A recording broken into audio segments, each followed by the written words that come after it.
ನಮಸ್ಕಾರ ರೀಪ ಎಲ್ಲರಿಗೂ. ಕರ್ನಾಟಕ ರಾಜ್ಯದ 28 ಸಂಸದರಲ್ಲಿ ಕಿರಿಯ ವಯಸ್ಸಿನ ಸಂಸದೆ ಮತ್ತು ಬೆಳಗಾವಿ ಜಿಲ್ಲೆಯ ಮುದ್ದಿನ ಮಗಳು. ಇವತ್ತು ನಾನು ಪ್ರಿಯಾಂಕಾ ಜಾರಕಿಹೊಳಿ ಅವರ ಜೊತೆ ಕಿರು ಸಂದರ್ಶನ ಮಾಡ್ತಾಯಿದ್ದೀನಿ. ಸಂದರ್ಶನಕ್ಕಿಂತ ಮುಂಚಿತ ಇವರ ಇತಿಹಾಸ ಸಾಮ್ರಾಜ್ಯ ಅನೇಕ ಬಾರಿ ನಾನು ಹೇಳಿದ್ದೀನಿ. ಇವರು ಸಾಮಾಜಿಕ ಚಟುವಟಿಕೆಯಿಂದ ಇವತ್ತು ದೇಶ ಎಲ್ಲ ಜಗತ್ತು ನೋಡುವಂಗೆ ಮಾಡಿದ್ರು ಇದೇ ಗೋಕಾಕು.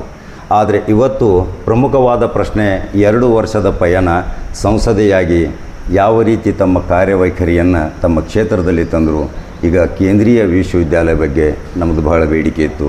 ಮೊಟ್ಟ ಮೊದಲನೇ ಪ್ರಮಾಣ ವಚನದ ನಂತರ ಮೊದಲನೇ ಅಧಿವೇಶನದಲ್ಲಿ ನನ್ನ ಕ್ಷೇತ್ರದಲ್ಲಿ ಸರ್ಕಾರಿ ಶಾಲೆಗಳ ದುಸ್ಥಿತಿ ಬಗ್ಗೆ ಗಮನ ಸೆಳೆಯುವ ಸೂಚನೆ ಸ್ಪೀಕರ್ ಮುಂದೆ ಒತ್ತಾಯಪಡಿಸಿದಾಗ ಈಗ ಅವು ಯಾವ ರೀತಿ ಕಾರ್ಯರೂಪಕ್ಕೆ ಬಂದಿವೆ. ಮೊಟ್ಟ ಮೊದಲು ಶಿಕ್ಷಣ ಮತ್ತು ಆರೋಗ್ಯಕ್ಕೆ ಹೆಚ್ಚಿನ ಒತ್ತು, ಯಾಕೆಂದರೆ ಅಲ್ಲಿ ಬಹಳಷ್ಟು ಕೂಲಿಕಾರ ಜನ ಆ ಕ್ಷೇತ್ರದಲ್ಲಿ. ಮತ್ತೊಂದು 3ನೇ ಪ್ರಶ್ನೆ, ಬೃಹತ್ ಪ್ರಮಾಣದ ಕಾರ್ಖಾನೆಗಳು ಬರಬೇಕು.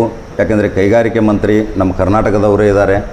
ಅವ್ರ ಮೇಲೆ ಏನಾದರೂ ಒತ್ತಡ ತಂದು ಮಹಿಳಾ ಸಬಲೀಕರಣ ಯೋಜನೆ, ಸ್ಕಿಲ್ಲು, ಯಾಕಂದರೆ ಸಂಸದೆಯವರು MBA ಇದ್ದಾರೆ, 10-12 ಕಂಪ್ನಿಯಲ್ಲಿ ನಿರ್ದೇಶಕರಾಗಿದ್ದಾರೆ, ಅಪಾರ ಅನುಭವ ಹೊಂದಿದ್ದಾರೆ. ಅಂಥ ಕಾರ್ಖಾನೆಗಳನ್ನು ತಂದು ಏನಾದರೂ ಈ ಚಿಕ್ಕೋಡಿ ಕ್ಷೇತ್ರ ಒಂದು ಮಾದರಿ ಕ್ಷೇತ್ರ ಮಾಡಬೇಕನ್ನೋದೊಂದು ಆಸೆ ಸಹೋದರಿ. ಅದ್ರ ಬಗ್ಗೆ ಜನ ನನ್ನ ಕೇಳ್ತಾ ಇದ್ದಾರೆ, ಪ್ರಿಯಾಂಕಾ ಜಾರಕಿಹೊಳಿಯವರ ಕಾರ್ಯ ಮಾತು ಕಡಿಮೆ ಕೆಲಸ ಹೆಚ್ಚು ಅಂತ. ನಮಸ್ಕಾರ. ಸೊ ತಾವು ಹೇಳ್ದಂಗೆ ನಿಜವಾಗಿಯೂ ಈ ಕಡೆ ಉತ್ತರ ಕರ್ನಾಟಕ ಭಾಗದಲ್ಲಿ ಸಾಕಷ್ಟು ಡೆವಲಪ್ಮೆಂಟ್ ಆಗಬೇಕು. ಸೊ ನಮ್ಮ ಪ್ರಯತ್ನ ನಾವು ಕೂಡ ಮಾಡ್ತಾಯಿದ್ದೀವಿ. ಎಲ್ಲ ಶಾಸಕರು ಆಗಲಿ, ಮಂತ್ರಿಗಳಾಗಲಿ, ಬೇರೆ ಬೇರೆ ಉತ್ತರ ಕರ್ನಾಟಕ ಜಿಲ್ಲೆಗಳಲ್ಲಿ ಅವರು ಕೂಡ, ನಾನು ಮೊನ್ನೆ ನೋಡ್ತಾ ಇದ್ದೆ, ಅವ್ರದ್ದು ಅಸೆಂಬ್ಲಿ ಇತ್ತು ಮಾರ್ಚಲ್ಲಿ. ಸೊ ಪಾಪ ಅವರು ಕೂಡ ಉತ್ತರ ಕರ್ನಾಟಕಕ್ಕೆ MLAಗಳು ಸಾಕಷ್ಟು ಧ್ವನಿಯನ್ನು ಎತ್ತಿದ್ದಾರೆ. ಭಾಳ ಖುಷಿ ಆಯಿತು. ಸೊ ನೀವು ಹೇಳ್ದಂಗೆ ನಿಜವಾಗ್ಲೂ ಈ ಕಡೆ ಕಾರ್ಖಾನೆಗಳು ಬೇಕು. ನಮ್ಮ ಯೂತ್ ಪಾಪ್ಯುಲೇಷನ್ ಏನಿದೆ ಅವರು, ನಾನು ಕ್ಯಾಂಪೇನಲ್ಲೂ ಕೂಡ ಹೇಳಿದ್ದೆ, ಬೇರೆ ಬೇರೆ ಕಡೆ ಬೇರೆ ರಾಜ್ಯಗಳಿಗೆ ಹೋಗ್ತಾರೆ. ಬೆಂಗಳೂರಾಗಲಿ, ಈಗ ಬೆಂಗಳೂರು ಹೆಂಗಾಗಿದೆ, ಫುಲ್ ಸ್ಯಾಚುರೇಷನ್ ಆಗಿಬಿಟ್ಟಿದೆ. ಸೊ ಎಲ್ಲರೂ ಅಲ್ಲೇ ಹೋಗ್ತಾರೆ.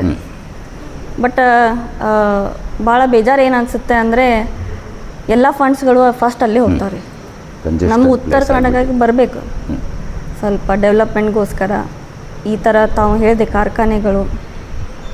ಬಟ್ ನಮ್ಮದು ವಿಶೇಷತೆ ಏನಂದರೆ ಯೂತ್ ಪಾಪ್ಯುಲೇಷನ್ ತಮ್ಮದು ಏನಾದರೂ ತಮ್ಮ ಪ್ಯಾಷನ್ ಇದ್ದರೆ ತಾವು ಹುಡ್ಕೊಂಡು ಏನಾದರೂ ಮಾಡ್ತಾರೆ, ಅವ್ರಿಗೊಂದು ಛಲ ಇರುತ್ತೆ. ಸೊ ಈಗ ತಾವು ಹೇಳಿದ್ರಿ, ತಾವು ಯೂಟ್ಯೂಬ್ ಚಾನಲ್ ನಡೆಸ್ತೀರ. ಯೂಟ್ಯೂಬ್ ಕಂಟೆಂಟ್ ಸಾಕಷ್ಟು ಈಗ ಪ್ರಚಲಿತ ಆಗಿದೆ. ಸೊ ಚಾನಲ್ಸ್ ಮುಖಾಂತರ ಹಾಸ್ಯ ಮಾಡ್ತಾರೆ, ಡಾನ್ಸ್ ಇರುತ್ತೆ. ಸೊ ತಮ್ಮದು ಏನಾದರೂ ಇದ್ದರೆ, ತಮ್ಮ ಏನಾದರೂ ಒಂದು ಪ್ಯಾಷನ್ ಇರುತ್ತೆ, ಅದನ್ನೇ ಕಂಟಿನ್ಯೂ ಮಾಡ್ತಾರೆ. ಸೊ ಈ ಥರ ಒಂದು ಆಲ್ಟರ್ನೇಟಿವ್ ಹುಡುಕ್ತಾರೆ ನಮ್ಮ ಜನ. ಸೊ ಅದು ಭಾಳ ಖುಷಿ ಆಗುತ್ತೆ. ಬಟ್ ನಿಜವಾಗ್ಲೂ ನಮ್ಮ ವತಿಯಿಂದ ನಾವು ಪ್ರಯತ್ನ ಮಾಡ್ತಾಯಿದ್ದೀವಿ. ಸೊ ಅಲ್ಲಿ ಸೆಂಟ್ರಲಲ್ಲಿ ಕೂಡ ಮಿನಿಸ್ಟರ್ಗೆ ಭೇಟಿಯಾಗಿ ಅವ್ರ ಜೊತೆ ಡಿಸ್ಕಸ್ ಮಾಡಬೇಕು, ಚರ್ಚೆ ಮಾಡಿ ನಮ್ಮ ಭಾಗಕ್ಕೆ ಅನುಕೂಲವಾಗಂಥ ಸ್ಟಾರ್ಟಿಂಗ್ ಅಂತೂ ನಾವು ಫಸ್ಟು ಟ್ರೈನಿಂಗ್ ಕೊಡಬೇಕಾಗುತ್ತೆ. ಸದ್ಯಕ್ಕೆ ತಂದು ಯಾರೂ ಅಷ್ಟು ಬೇಗಾಗಿ ಬರಲ್ಲ. ಬಿಕಾಸ್ ಅವರು ಕೂಡ ಎಲ್ಲ ಫ್ಯಾಕ್ಟರ್ಸ್ಗಳನ್ನು ನೋಡ್ತಾರೆ. ನೀರಿಂದಾಗಲಿ, ಈ ಕಡೆ ಏರ್ಪೋರ್ಟ್, ಜನರ ಸೆಂಟಿಮೆಂಟ್ ಹೇಗಿದೆ, ಸೊ ಆ ಥರ ಎಲ್ಲ ಕನೆಕ್ಟಿವಿಟಿ ನೋಡ್ತಾರೆ ತಾವು ಹೇಳ್ದಂಗೆ. ಸೊ ಅದನ್ನ ಕೂಡ ಅದೆಲ್ಲ ಇದ್ದರೆ ಆಮೇಲೆ MNCಗಳು, ಬೇರೆ ಬೇರೆ ಕಂಪ್ನಿಗಳು ಅದನ್ನೂ ಕೂಡ ಬರ್ತವೆ. ಸೊ ಹಾಗಾಗಿ ನಮ್ಮ ಯೂತ್ಸ್ ನಾನು ಹೇಳ್ದಂಗೆ ತಮ್ಮ ಬಿಸ್ನೆಸ್ಸನ್ನು ಕೂಡ ಅವರು ಸ್ಟಾರ್ಟ್ ಮಾಡ್ತಾರೆ. ಎಷ್ಟೋ ಜನ ತಮ್ಮ MNCಯಲ್ಲಿ ಕೆಲಸವನ್ನು ಬಿಟ್ಟು ಈ ಕಡೆ ತಮ್ಮ ರೈತರ ತಮ್ಮ ಫಾರ್ಮಲ್ಲಿ ಫೀಲ್ಡಲ್ಲಿ ಕೆಲಸ ಮಾಡ್ತಾರೆ ಬಂದು. ಎಷ್ಟೋ ನಾನು ನೋಡಿದ್ದೀನಿ ಆನ್ಲೈನಲ್ಲಿ, ಸಾಕಷ್ಟು ಅವರು ಲಕ್ಷಾಂತರ ಪ್ಯಾಕೇಜ್ಗಳನ್ನು ಬಿಟ್ಟು ಬಂದು ಇಲ್ಲಿ ಕೆಲಸ ಮಾಡ್ತಾರೆ. ಸೊ ಅದು ಕೂಡ ಪ್ರಾಫಿಟಬಲ್ ಇದೆ ಹೇಳಬೇಕು. ಸೊ ಹಾಗಾಗಿ ನಾವು ಕೂಡ ಪ್ರಯತ್ನ ಮಾಡ್ತೀವಿ ರೀ. ಸೊ ಮುಂದಿನ ದಿನಮಾನಗಳಲ್ಲಿ ಈಗ ನಮ್ಮ ಕ್ಷೇತ್ರದಲ್ಲಿ 2 ವರ್ಷಗಳ ನಮ್ಮ ಫಂಡ್ ವತಿಯಿಂದ ನಾವು ಸ್ಮಾರ್ಟ್ ಬೋರ್ಡನ್ನು ಕೊಟ್ಟಿದ್ದೀವಿ, ವಾಟರ್ ಫಿಲ್ಟರ್ಸ್ ಕೊಟ್ಟಿದ್ದೀವಿ, ರೋಡ್ ಮತ್ತು ಲೈಟ್ಸ್ಗಳನ್ನು ಕೊಟ್ಟಿದ್ದೀವಿ, ಸ್ಟ್ರೀಟ್ ಲೈಟು ಮತ್ತು ಹೈಮಾಸ್ಗಳನ್ನು ಕೊಟ್ಟಿದ್ದೀವಿ, ಮತ್ತು ಆ್ಯಂಬುಲೆನ್ಸ್ಗಳನ್ನು ಕೊಟ್ಟಿದ್ದೀವಿ. ಮತ್ತು ಮುಂದಿನ ಲಿಸ್ಟಲ್ಲೂ ಕೂಡ ನಾವು ಮತ್ತೆ ಹೊಸ ಫಂಡ್ಸ್ ಬರುತ್ತೆ, ಅಲ್ಲೂ ಕೂಡ ನಾವು ಆ್ಯಂಬುಲೆನ್ಸ್ಗಳನ್ನು ಹಾಕ್ತೀವಿ. ಸೊ ಹೀಗಾಗಿ ಸ್ಕೂಲ್ ಬಸ್ಸನ್ನು ಕೊಟ್ಟಿದ್ದೀವಿ. ಸೊ ಹಾಗಾಗಿ ಜನರು ಏನು ಕೇಳ್ತಾರೆ ಅದನ್ನೆಲ್ಲ ನಾವು ಬೇಡಿಕೆಯನ್ನು ಆದಷ್ಟು ಬೇಗ ಮಾಡುವಂಥ ಪ್ರಯತ್ನ ಮಾಡ್ತಾಯಿದ್ದೀವಿ. ಮೇಡಮ್, ನೀವು ಚೈನಾಗೂ ಹೋಗಿದ್ದಿರಿ, ಸ್ಕಿಲ್ ಏನೋ ಒಂದು ರಿಸರ್ಚ್ ನೋಡ್ಲಿಕ್ಕೆ ಹೋಗಿದ್ರಿ. ಈ ಕೌಶಲ್ಯ ಅಭಿವೃದ್ಧಿಯಲ್ಲಿ ಸ್ಕಿಲ್ ಡೆವಲಪ್ಮೆಂಟ್ಸ್ ಬಗ್ಗೆ ಮಹಿಳಾ ಸಬಲೀಕರಣ ಯೋಜನೆಗಳು ಕಳೆದ ವರ್ಷ ಭಾಳ ಆಯಿತು. ಯಾಕಂದರೆ ಈ ಸರ್ಕಾರ ಬರೋಕ್ಕಿಂತ ಮುಂಚಿತ ಮೊದಲು ಬಹಳಷ್ಟು ಕಡೆ ಆಯಿತು. ಆಂಧ್ರ ಪ್ರದೇಶದಲ್ಲಿ ಆಯಿತು, ತಮಿಳುನಾಡಲ್ಲಿ ಸ್ಕಿಲ್ ಡೆವಲಪ್ಮೆಂಟ್ಸದಾಯಿತು. ಅಂದರೆ ಮಹಿಳೆಯರಿಗೆ ಒಂದು ತಮ್ಮದೇ ಆದಂಥ ಒಂದು ಉದ್ಯೋಗ ಭರವಸೆ ಯೋಜನೆ. ಆ ಸ್ಕಿಲ್ ಡೆವಲಪ್ಮೆಂಟ್ ಬಗ್ಗೆ ನೀವಂತೂ ಸಂಸದೆ, ಅಲ್ಲಿ ಸ್ಪೀಕರ್ ಹತ್ರ ನೀವು ಒತ್ತಡ ತಂದರೆ ಇಲ್ಲೇನಾದರೂ ಒಂದು ನಮ್ಮ ದಕ್ಷಿಣ ಭಾರತಕ್ಕೆ ಈಗ ಏಮ್ಸ್ ತರುವಲ್ಲಿಯೂ ನೀವು ಪ್ರಯತ್ನ ಪಟ್ಟರು. ಏಮ್ಸು ಒಂದು ಬರೋದಿದೆ. ಶಂಕರಾನಂದ್ ಅವರು ಏಮ್ಸ್ ತರುಗೋಸ್ಕರ ಪ್ರಯತ್ನ ಮಾಡಿದ್ದರು. ಆವಾಗ 2,000 ಪೇಷಂಟ್ಸ್ ಬೇಕು ಅಂದಾಗ ಘಟಪ್ರಭಾ ಚಾಯ್ಸ್ ಮಾಡಿದ್ದರು. ಆದರೆ ಘಟಪ್ರಭಾ 2 ಆಸ್ಪತ್ರೆಯವರು ಮೊದಲು ಕೊಡ್ತೇನೆಂದರು, ಆಮೇಲೆ ಅದನ್ನು ಒಪ್ಪಲಿಲ್ಲ, ಅಗ್ರಿಮೆಂಟ್ ಒಪ್ಪಲಿಲ್ಲ. ಹೀಗಾಗಿ ನಮ್ಮದು ದಕ್ಷಿಣ ಭಾರತದಲ್ಲಿ ಏಮ್ಸ್ ತಪ್ಪಿತ್ತು. ಆ ಏಮ್ಸ್ ಬಗ್ಗೆ ಏನಾದರೂ ನೀವು ಒತ್ತಡ ತರ್ಬೋದಾ? ನಿಜ ನಿಜ ತಾವು ಹೇಳ್ದಂಗೆ ಏಮ್ಸ್ ನಮ್ಮ ಕರ್ನಾಟಕಕ್ಕೆ ರಾಯಚೂರಲ್ಲಿ ನಮ್ಮ ರಾಯಚೂರು MP ಅವರು ಕೇಳಿದರು. ಸಾಕಷ್ಟು ಅಲ್ಲಿ ಪ್ರೊಟೆಸ್ಟ್ ಕೂಡ ಮಾಡಿದರು ಡೆಲ್ಲಿಯಲ್ಲಿ. ಅದನ್ನು ಹಂತವಾಗಿ ಅವನ್ನ ಮಾಡಬೇಕಂತ ನಮ್ಮದು ಕೂಡ ಆಸೆ ಇದೆ. ಸೊ ಆದಷ್ಟು ಬಂದರೆ ಬೇಗ ಜನರಿಗೆ ಅನುಕೂಲ ಆಗುತ್ತೆ. ಯಾಕಂದರೆ ಆ ಕಡೆ ಹೈದರಾಬಾದ್ ಕರ್ನಾಟಕ ರೀಜನ್ ಸಾಕಷ್ಟು ಹಿಂದುಳಿದ ಭಾಗ. ಸೊ ಅಲ್ಲಿ ಏಮ್ಸ್ ಬರಬೇಕಂತ ಸಾಕಷ್ಟು ಪ್ರೊಟೆಸ್ಟ್ ಕೂಡ ಮಾಡಿದರು. ಬಂದರೆ ನಮಗೂ ಕೂಡ ಒಳ್ಳೆಯದಾಗುತ್ತೆ ಈ ಕಡೆ ಉತ್ತರ ಕರ್ನಾಟಕ ಭಾಗಕ್ಕೆ, ದಕ್ಷಿಣ ಭಾರತಕ್ಕೆ ಒಳ್ಳೆಯದಾಗುತ್ತೆ. ಈಗ ಕೌಶಲ್ಯಾಭಿವೃದ್ಧಿ ತಾವು ಹೇಳಿದಂಗೆ ನಿಜವಾಗಿಯೂ ಯಮಕಂಡ್ಮಡಿಯಲ್ಲಿ ತಂದೆಯವರು ಹಿಂಗೆ ಪ್ರತಿ ವರ್ಷ ಮಾಡ್ತಾರೆ. ಏನು ಮಹಿಳಾ ದಿನಾಚರಣೆ ಇರುತ್ತಲ್ಲ, ಅಲ್ಲಿ ಹೆಣ್ಮಕ್ಳಿಗೆ ಪ್ರೋತ್ಸಾಹ ಮಾಡುವಂಥ ಕಾರ್ಯವನ್ನು ನಡೆಯುತ್ತೆ. ಅಲ್ಲಿ ಅವರಿಗೆ ಒಂದು ಪ್ಲ್ಯಾಟ್ಫಾರ್ಮನ್ನು ಕೊಟ್ಟಿರ್ತಾರೆ. ತಮ್ಮ ಏನೇನು ತಿನಿಸಿಕೆ ಇರ್ಬೋದು, ಅವ್ರು ಏನು ಬಿಸ್ನೆಸ್ಸನ್ನು ಸಣ್ಣ ಪುಟ್ಟ ಬಾಸ್ಕೆಟ್ ಮಾಡೋದಾಗಲಿ, ಸಣ್ಣ ಕ್ರೋಶೆಟ್ ಮಾಡ್ತಾರಲ್ಲ, ಸೊ ಆ ಥರ ಎಲ್ಲ ಮಾಡಿರ್ತಾರೆ. ಸೊ ಒಂದು ಏನಂದರೆ ಅವ್ರಿಗೆ ಮಾರ್ಕೆಟಿಂಗ್ ಹೆಂಗೆ ಮಾಡಬೇಕು, ಈ ಸೋಷಿಯಲ್ ಮೀಡಿಯಾನ ಹೆಂಗೆ ಯೂಸ್ ಮಾಡಬೇಕು, ಅವರ ಕಸ್ಟಮರ್ಸ್ಗೆ ಹೆಂಗೆ ಅಪ್ರೋಚ್ ಆಗಬೇಕು, ಅದನ್ನು ಸ್ವಲ್ಪ ಹೇಳಿಕೊಟ್ರೆ ಅವರು ಐ ಥಿಂಕ್ ತಾವಾಗೇ ಅದು ಬಿಸ್ನೆಸ್ ಮಾಡ್ತಾರೆ. ಬಟ್ ಈಗೆಲ್ಲರೂ ಯೂಟ್ಯೂಬಲ್ಲಿ ನೋಡಿ ಎಲ್ಲ ಕಲ್ತ್ಕೋತಾರೆ. ಹೆಣ್ಮಕ್ಳು ಅವರು ಕೂಡ ಮೊಬೈಲಲ್ಲಿ ನೋಡಿ ಎಲ್ಲ ಕಲಿತಾರೆ. ಸೊ ಆ ಥರ ಒಂದು ಪ್ಲ್ಯಾಟ್ಫಾರ್ಮ್ ಏನಂದರೆ ಎಲ್ರಿಗೂ ಒಂದೇ ಕಡೆ ತಂದು ಇನ್ನಷ್ಟು ಅವರಿಗೆ ನ್ಯಾಷನಲ್ ಲೆವೆಲ್ ಬೇಕಂತಂದರೆ ನಾವು ಮಾಡ್ತೀವಿ. ಒಂದು ಪ್ಲ್ಯಾಟ್ಫಾರ್ಮನ್ನು ಕೊಡೋಕ್ಕೆ ನಾವು ತಯಾರು ಮಾಡ್ತೀವಿ. ಸೆಂಟ್ರಲ್ ಗೌರ್ಮೆಂಟಿಂದ ಮಿನಿಸ್ಟ್ರಿಯಿಂದ ವುಮನ್ ಡೆವಲಪ್ಮೆಂಟ್ ಅಲ್ಲಿ ಕೇಳಿ ಅಲ್ಲಿಂದ ಸೆಂಟ್ರಲ್ ಲೆವೆಲಿಂದ ಅವರು ಹೇಗೆ ಟ್ರೈನ್ ಮಾಡ್ತಾರೆ ಬೇಕಂದರೆ ನಾವು ಕರೆಸಿ ಮಹಿಳೆಯರಿಗೆ ಒಂದು ಟ್ರೈನಿಂಗ್ ಸೆಷನನ್ನು ಕೊಡ್ಬೋದು. ತಂದೆ ಮಾರ್ಗದರ್ಶನ ಇದೆ, ನಿಮಗೆ ತಾಯಿ ಆಶೀರ್ವಾದವೂ ಇದೆ. ಈ ಬೆಳಗಾವಿ ಜಿಲ್ಲೆಯಲ್ಲಿ ಕೆಲವು ಘಟನೆಗಳು ಡೈಲಿ ಎಲ್ಲ ನ್ಯೂಯಾರ್ಕ್ ಚಾನಲ್ನಲ್ಲಿ ಸಹಿತ ನೋಡಿದರು. ನಿಮ್ಮ ಸಾಮಾಜಿಕ ಚಟುವಟಿಕೆ ಕಳೆದ 3 ವರ್ಷ ಉಳಿದಿದೆ. ಇನ್ನು ಮತ್ತೆ 29ರಲ್ಲಿ ಮತ್ತೆ ಚುನಾವಣೆ ಎದುರಾಗೋದು. ಈ 3 ವರ್ಷದಲ್ಲಿ ಏನಾದರೂ ಒಂದು ಚಿಕ್ಕೋಡಿ ಕ್ಷೇತ್ರಕ್ಕೆ ಒಂದು ಮಾದರಿ ಕ್ಷೇತ್ರ ಆಗಬೇಕು, ಅಂಥದ್ದೊಂದು ಏನಾದರೂ ಒಂದು ಗುರುತರ ಜವಾಬ್ದಾರಿ ಆದಂಥ ಒಂದು ಏನಾದರೂ ಅಲ್ಲಿ ವ್ಯವಸ್ಥೆ ಮಾಡಬೇಕು ಅನ್ನೋದು ಏನಾದರೂ ಕನಸು ಹೊಂದಿದ್ದೀರಾ? ಕನಸು ಹೇಳ್ದಂಗೆ ಜನರ ಬೇಡಿಕೆನ ನಮ್ಮ ಕನಸಾಗಿರ್ತೈತೆ ರೀ. ಅವ್ರದ್ದು ಬೇಡಿಕೆ ಏನಂದರೆ ಇದು ಜಿಲ್ಲೆ ಆಗಬೇಕಂತ ಸಾಕಷ್ಟು ವರ್ಷಗಳಿಂದ ಹೋರಾಟ ಮಾಡ್ತಾಯಿದ್ದಾರೆ.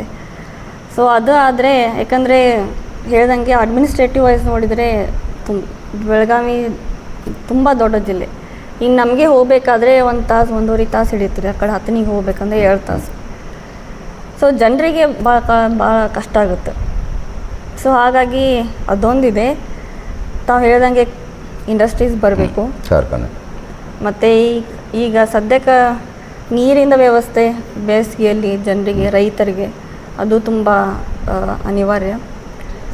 ಆಮೇಲೆ ಎಜುಕೇಷನನ್ನು ಮತ್ತು ಹೆಲ್ತ್ ಕೇರ್ ಅದು ತುಂಬ ಭಾಳ ರೀಸ್ನೇಬಲ್ ಆಗಿ ಸಿಗಬೇಕು. ಆಮೇಲೆ ಹೇಳ್ದಂಗೆ ಕನೆಕ್ಟಿವಿಟಿ ಅಲ್ಲೇ ಪಕ್ಕ ಇದ್ದರೆ ಹೆಲ್ತ್ ಸೆಂಟರ್ಸ್ ಇದ್ದರೆ ಜನರಿಗೆ ಅನುಕೂಲ ಆಗುತ್ತೆ ಹೋಗಲಿಕ್ಕೆ. ಸೊ ಈ ಫಸ್ಟ್ ಏನಂದರೆ ಎಜುಕೇಷನ್ ರೀ ಸರ್, ಬಿಕಾಸ್ ಆಮೇಲೆ ಎಲ್ಲ ಮುಂದೆ ತಾವಾಗೇ ಬೆಳಿತಾವೆ. ನಾವು ಎಜುಕೇಷನ್ ತಪ್ಪಿಸಿದ್ರೆ ಮಕ್ಕಳು ನಮ್ಮ ದೇಶನೇ ಹಾಳು ಮಾಡಿದಂಗೆ ನಾವೇ. ಆಮೇಲೆ ಈ ಜಾತಿ ಭೇದ ಮತ್ತು ಅದನ್ನೆಲ್ಲ ನಾವು ತುಂಬಿಸ್ಬಾರ್ದು ಮಕ್ಕಳ ತಲೆಯಲ್ಲಿ. ಸೊ ಎಲ್ಲರೂ ಸಮಾನವಾಗಿ ರೀತಿ ಅಂತ. ಸೊ ಆ ಸಿಸ್ಟಮ್ ಅದೇನು ಟ್ರೈನ್ ನಾವು ಕೋರ್ಸ್ ಮಾಡ್ತೀವಲ್ಲ, ಟೀಚರ್ಸ್ ಆಗಲಿ, ಸೊ ಅವ್ರದ್ದು ಮುಖ್ಯ ಇರುತ್ತೆ. ಸೊ ಅವ್ರ ಮಕ್ಕಳಿಗೆ ಏನು ತಲೆಯಲ್ಲಿ ಏನು ಹೇಳ್ತಾರೆ, ಎಜುಕೇಷನ್ ಇದ್ದೇ ಇರುತ್ತೆ, ಮಾರಲ್ ಡ್ಯೂಟೀಸ್ ಬರುತ್ತಲ್ಲ, ಸೊ ಅದು ಇಂಪಾರ್ಟೆಂಟ್. ಸೊ ಹಾಗಾಗಿ ಮುಂದೆ ಹೋಗಿ ಒಂದು ಒಳ್ಳೆಯ ನಾಗರಿಕ ಆಗ್ತಾರೆ ಅವರು, ಆ ಥರ. मैडम जी आप एमपी बन गए, बहुत खुशी होता रहेगा ना, मैं इतने नन्ही उम्र में एमपी बन गई. Thank you. हाँ, और भारत के देश में 524 या 525 में एक आप अकेले, कर्नाटक से एक नन्ही उम्र से आप ही होंगे. एक बहुत खुशी होती है, सागर खंडरे और आप दो ही. यस. कैसा लगता है पार्लियामेंट जब आप प्रवेश कर गए पहली मर्तबा, कैसा लगा, कैसी महसूस हो गई आपको? बहुत अच्छा लगा. हम जाते वक्त वो तनक ना हो, हिंदी में ही बोलिए, हिंदी में ही बोलिए. हमने जो पहला वो स्टेप रहता है ना, हमने वो छू कर ही अंदर गए थे. So very pride moment, because हमने एक्सपेक्ट भी नहीं किया था कि हम इस छोटे उम्र में एमपी बनेंगे. लोगों का आशीर्वाद है, Yes. माता पिता का आशीर्वाद है. Yes. मतलब कितने लोग मतलब ट्राई करते रहते हैं, कोशिश करते पॉलिटिक्स रहते में, हैं उनको भी एक पैशन रहती है सेवा करने के लिए. कामयाबी होना भी तकदीर है ना, तकदीर की बात. वही इसलिए बोले लोगों का भी आशीर्वाद ज़रूरी होता है. बिल्कुल. पर हम उस पर कैसे खरे उतरे ये हम पर निर्भर रहता है. तो हम भी कोशिश कर रहे हैं, जैसे कि हम जो भी काम करते हैं हम सोशल मीडिया पे डालते रहते हैं ताकि लोग भी देखें. बिल्कुल. और वहाँ पर भी जो हमारे लीडर्स भी वहाँ LOP राहुल गांधी जी, वो भी बहुत सपोर्टिव है. सभी कांग्रेस MP बहुत सपोर्टिव है, क्योंकि हमारा फर्स्ट टाइम है ना. Yes. तो सीनियर लोग थोड़ा गाइडेंस देते रहते हैं, सपोर्ट करते हैं, गाइडेंस देते रहते हैं. तो बहुत अच्छा लगता है. ಶುಕ್ರಿಯಾ. Thank you. ನೋಡಿ, ವಯಸ್ಸು ಸಣ್ಣದು, ಕನಸು ದೊಡ್ಡದು. ಪ್ರಿಯಾಂಕಾ ಜಾರಕಿಹೊಳಿ ಇನ್ನೂ ಚಿಕ್ಕೋಡಿ ಕ್ಷೇತ್ರ ಒಂದು ಮಾದರಿ ಮಾಡಬೇಕು, ಆರೋಗ್ಯ ಮತ್ತು ಶಿಕ್ಷಣಕ್ಕೆ ಒತ್ತು ಕೊಡಬೇಕು, ಅನೇಕ ಅಭಿವೃದ್ಧಿ ಕಾಮಗಾರಿ ಮಾಡಿ ಕರ್ನಾಟಕ ರಾಜ್ಯದಲ್ಲಿ ಒಂದು ಮಾದರಿ ಕ್ಷೇತ್ರವನ್ನು ಮಾಡಬೇಕೆಂದು ಆಸೆ ಇಟ್ಕೊಂಡಿದ್ದಾರೆ. ಇವರ ಲಕ್ಷಾಂತರ ಅಭಿಮಾನಿಗಳು ಈ ಕಿರು ಸಂದರ್ಶನ ನೋಡಿದ ತಕ್ಷಣ ಲೈಕ್ ಶೇರ್ ಮಾಡಿರಿ. ಮತ್ತೊಂದು ಕಡಕ ಜವಾರಿ ಸುದ್ದಿಯೊಂಗೆ ಬರ್ತೀನಿ. ಈ ತಂಗಿಗೆ ಆಶೀರ್ವಾದ ಮಾಡಿರಿ, ಇವರು ಇನ್ನೂ ಬೆಳೆಯಬೇಕು, ಉನ್ನತ ಸ್ಥಾನಕ್ಕೆ ಹೋಗಬೇಕು. ಈ ಕಿರು ಸಂದರ್ಶನ ಮುಕ್ತಾಯಗೊಳಿಸ್ತೀನಿ. ತುಂಬ ಧನ್ಯವಾದ ಪ್ರಿಯಾಂಕಾ ಜಿ, आपसे मिलकर बहुत खुशी हो गई. नमस्ते. ನಮಸ್ಕಾರ. ಜವಾರಿ ಕಾಕ ಅವರ ನಂಬರ್ 1 ನ್ಯೂಸ್ ಚಾನೆಲ್ 5 ವರ್ಷಗಳ ಮುಗಿದು 6ನೇ ವರ್ಷಕ್ಕೆ ಪಾದಾರ್ಪಣೆ ಮಾಡ್ತಾಯಿದೆ. ಅವರ ಮಾಡುವಂಥ ಕಾರ್ಯಗಳು ಜನರ ಸುದ್ದಿಯನ್ನು ಮುಟ್ಟಿಸುವಂಥ ಕಾರ್ಯ ಅವರು 5 ವರ್ಷಗಳಂತ ಮಾಡ್ತಾ ಬಂದಿದ್ದಾರೆ. ಹಾಗೆಯೇ ಅವರು ಇಡೀ ತಂಡ ಒಂದು ಒಳ್ಳೆ ರಿಸರ್ಚ್ ಮಾಡಿ ಜನರಿಗೆ ರಿಯಲ್ ಫ್ಯಾಕ್ಟ್ಸನ್ನು ಮುಟ್ಟಿಸುವಂಥ ಕಾರ್ಯ ಮಾಡ್ತಾ ಬಂದಿದ್ದಾರೆ. ಸೊ ಮುಂದಿನ ದಿನಮಾನಗಳಲ್ಲಿ ಹೆಚ್ಚಿನ ರೀತಿಯಲ್ಲಿ ಅವ್ರ ಚಾನೆಲ್ಗಾಗಲಿ ಅವ್ರ ಟೀಮ್ಗಾಗಲಿ ಇನ್ನೂ ಉತ್ತರಕ್ಕೆ ಬೆಳೆದು ಇಡೀ ದೇಶಕ್ಕೆ ಪ್ರಚಲಿತ ಆಗಲಿ ಅಂತ ಈ ಚಾನಲ್ಗೆ ನಾನು ಶುಭ ಹಾರೈಸ್ತೇನೆ. ಧನ್ಯವಾದ. Thank you.